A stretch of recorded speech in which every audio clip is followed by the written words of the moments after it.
L'activité quotidienne de cet homme, traquer l'anaconda, le plus grand et le plus gros serpent du monde.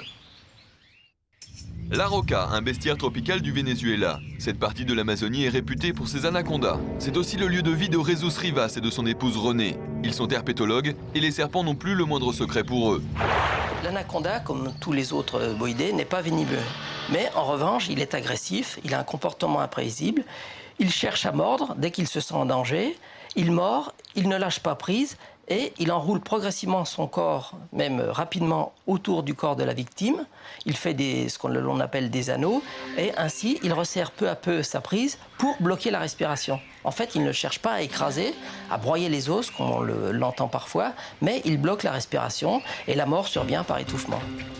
Mais Jesus, lui, sait parfaitement manipuler ce redoutable reptile.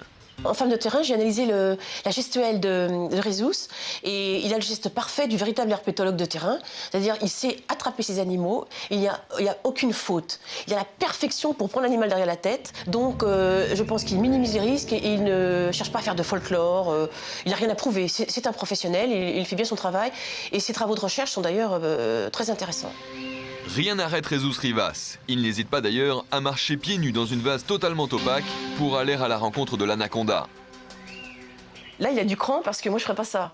Et c'est très impressionnant parce que les zones marécageuses refoulent d'une part d'objets tranchants, ça peut être des branches, des pierrailles, les sangsues, ça c'est une anecdote, c'est classique, c'est pas trop grave. Mais il y a également des serpents venimeux, les serpents aquatiques venimeux, et ça non. Cette façon de faire peut paraître surprenante. Mais en fait, il est indispensable de marcher nu-pied dans l'eau boueuse pour localiser l'anaconda, en l'occurrence. Et c'est ainsi que l'on procède de toute façon avec toutes les espèces de reptiles aquatiques, que ce soit tortues, crocodiles, bien qu'évidemment cela comporte certains risques. Après de nombreuses heures d'errance dans les marécages, Jesus trouve enfin ce qu'il cherchait. Un accouplement d'anaconda. Une scène rare et idéale pour ce chercheur.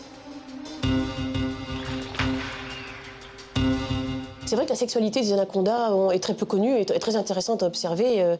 Et là, en direct, on voit tout le travail du mâle qui saucissonne sa compagne. Et il utilise en général des onglons au niveau du cloaque pour gratter la femelle et la décontracter. C'est tout un sport, j'avoue, c'est très impressionnant. Ce qui est extraordinaire chez cette espèce, et ce que l'on n'explique pas encore, c'est que 15 ou même 17 mâles peuvent se retrouver ensemble enlacés autour d'une seule femelle. Et de plus, ces accouplements peuvent durer 5 à 6 semaines. Une sexualité débridée qui laisse pourtant perplexes les chercheurs. Ce que l'on ne sait pas non plus, c'est quel est le rôle joué par chaque mâle. Y a-t-il un seul mâle qui s'accouple ou y a-t-il une succession d'accouplements ? C'est ce que les études vont montrer maintenant, c'est ce que Jesus cherche à montrer.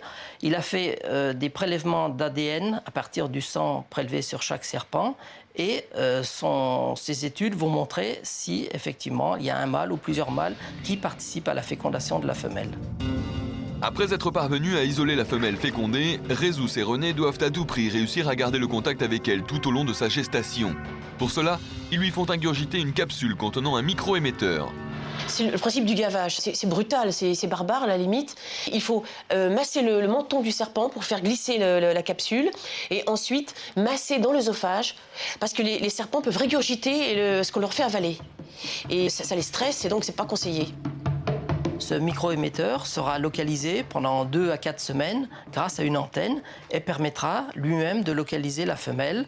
Et la femelle sera ainsi suivie pendant plusieurs mois jusqu'à la mise bas qui a lieu 6 à 7 mois après l'accouplement. Une fois les serpenteaux mis au monde, Jesus Rivas se livrera à leur étude génétique. Il espère ainsi remonter jusqu'au procréateur et percer enfin le mystère de la reproduction des anacondas.